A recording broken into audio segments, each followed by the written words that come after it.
Pengadilan Agama Bandung resmi mengabulkan gugatan perceraian yang dilayangkan Atalia Praratia terhadap mantan Gubernur Jawa Barat Ridwan Kamil. Keputusan cerai ini sudah menuju proses panjang hingga majelis hakim mengabulkan gugatan cerai yang dilaksanakan secara e-card atau elektronik di Pengadilan Agama Bandung, Jawa Barat, Rabu siang. Sementara Humas Pengadilan Agama Bandung menyatakan putusan yang telah dikabulkan ini belum inkrah, masih ada tenggang waktu 14 hari untuk mengajukan hukum banding. Gugatan yang diajukan oleh inisial AT lawan RK yang pada pokoknya gugatannya itu dikabulkan. Dikabulkan, namun dibacakan secara elektronik. Diketahui Ridwan Kamil dan Atalia Praratia telah mengarungi rumah tangga selama 29 tahun dan dikaruniai 2 anak. Namun akhirnya bahtera rumah tangga keduanya kandas setelah Atalia Praratia mengajukan gugatan cerai pada 10 Desember lalu. Dari Bandung, Jawa Barat, Yanuar Candika, iNews melaporkan. Ke informasi selanjutnya, pemirsa, pembangunan dapur makan bergizi gratis di Sragen, Jawa Tengah menuai polemik karena lokasinya bersebelahan dengan kandang babi. Badan Gizi Nasional turun tangan menerjunkan tim investigasi. Badan Gizi Nasional menerjunkan tim investigasi ke lokasi dapur makan bergizi gratis di Desa Banaran, Kecamatan Sambung Macan, Kabupaten Sragen, Jawa Tengah. Sebelumnya pembangunan dapur MBG ini menuai polemik karena lokasinya bersebelahan dengan kandang babi milik warga. Dalam investigasi yang berlangsung tertutup ini, tim BGN berbicara langsung dengan pemilik kandang babi, juga mengecek langsung fasilitas dapur MBG yang telah selesai dibangun. Ada pergi.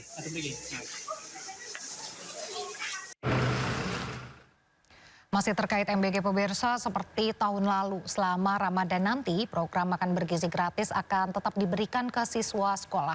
Namun menunya diganti dengan makanan kering yang tahan 12 jam. Keputusan itu menuai reaksi beragam dari para orang tua. Program makan bergizi gratis tetap lanjut di bulan Ramadan seperti tahun lalu. Menu MBG tetap diberikan siang hari ke siswa sekolah di seluruh Indonesia. Untuk daerah dengan penduduk mayoritas Muslim, menu MBG diganti dengan makanan kering tahan 12 jam yang bisa dibawa pulang. Sementara daerah dengan mayoritas penduduk non-Muslim, menu MBG tidak ada perubahan. Rata-rata masih butuh intervensi pemenuhan gizi untuk anak sekolah yang aktif. Di daerah yang mayoritas puasa, makanan akan diberikan di jam sekolah. Tapi makanannya makanan yang siap saji yang tahan 12 jam untuk dibawa ke rumah nanti untuk dikonsumsi pada saat buka. Nah, bagi di daerah-daerah yang mayoritas tidak puasa, itu pelayanan normal. Keputusan pemerintah untuk melanjutkan MBG di bulan Ramadan menuai reaksi beragam dari masyarakat. Ada yang setuju, tapi ada pula yang khawatir, terutama para ibu yang memiliki anak usia SD dan baru latihan berpuasa.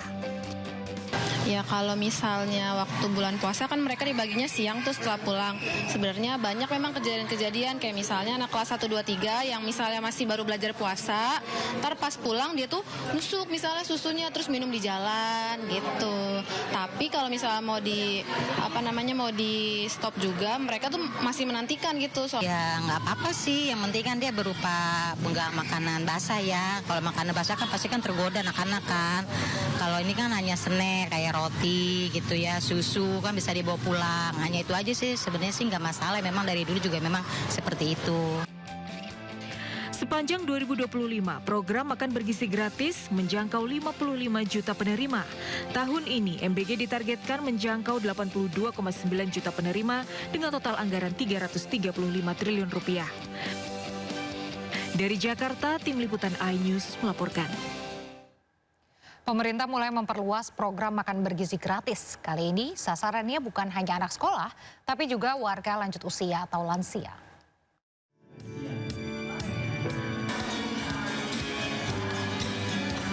Pemerintah melalui Kementerian Sosial memberi perhatian lebih kepada warga lanjut usia atau lansia.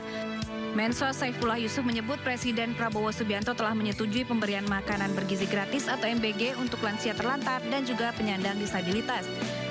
Menurut Mensos, saat ini terdapat lebih dari 100.000 lansia terlantar berusia di atas 75 tahun yang menjadi target program. Tidak hanya sekedar makanan, pemerintah juga akan menyiapkan konsep caregiver atau pendamping. Caregiver nantinya akan dilatih untuk merawat lansia, terutama yang tinggal sendiri dan tidak memiliki keluarga. Namun untuk saat ini program caregiver atau pendampingan masih dalam tahap persiapan dan pelatihan. Sementara program makan bergizi gratis akan didahulukan dengan pemberian makanan sebanyak 2 kali sehari. Mensos menjelaskan MBG Lansia merupakan transformasi dari program permakanan yang sebelumnya dikelola kelompok masyarakat. Selain itu, pemerintah menegaskan program ini bukan hanya sekedar memberi makan, tetapi upaya menghadirkan negara untuk warga paling rentan. Tim Liputan iNews melaporkan. Pemirsa, waspadalah, dalam 4 bulan terakhir 62 warga Indonesia terkena super flu, varian baru virus influenza yang terdeteksi pada akhir tahun lalu. Meski tak separah gejala COVID-19, virus super flu tetap berbahaya bagi kelompok rentan yang memiliki riwayat sakit penyerta. Virus super flu yaitu influenza AH3N2 subclade D merebak di Indonesia. Data Dinas Kesehatan Provinsi Jawa Barat, ada 10 warga Jabar terpapar virus varian baru tersebut pada Agustus hingga akhir Desember 2025. Ke-10 pasien sudah dinyatakan sembuh. Sementara data Kemenkes, total ada 62 pasien terkena super flu di Indonesia, mayoritas perempuan dan anak-anak. Meski disebut tidak seganas COVID-19, super flu tetap harus diwaspadai karena menimbulkan gejala yang lebih berat dari influenza musiman biasa. Dampak super flu menjadi lebih serius bagi kelompok rentan yang memiliki penyakit bawaan. Gejala super flu diantaranya batuk, pilek, demam, sakit kepala, dan sesak nafas, tapi durasinya lebih lama dibandingkan flu biasa. Sebelumnya, Menteri Kesehatan Budi Gunadi Sadikin meminta masyarakat tidak panik dengan virus super flu, namun tetap harus menjaga pola hidup sehat dan menjaga kebersihan. Vaksin influenza yang ada saat ini efektif mengurangi risiko sakit berat, rawat inap, dan kematian akibat super flu.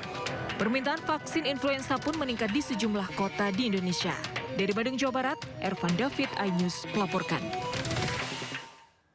Pemirsa, Presiden Prabowo Subianto menghadiri panen raya di Karawang, Jawa Barat. Dalam kesempatan tersebut, Presiden Prabowo mengumumkan keberhasilan Indonesia dalam upaya swasembada pangan.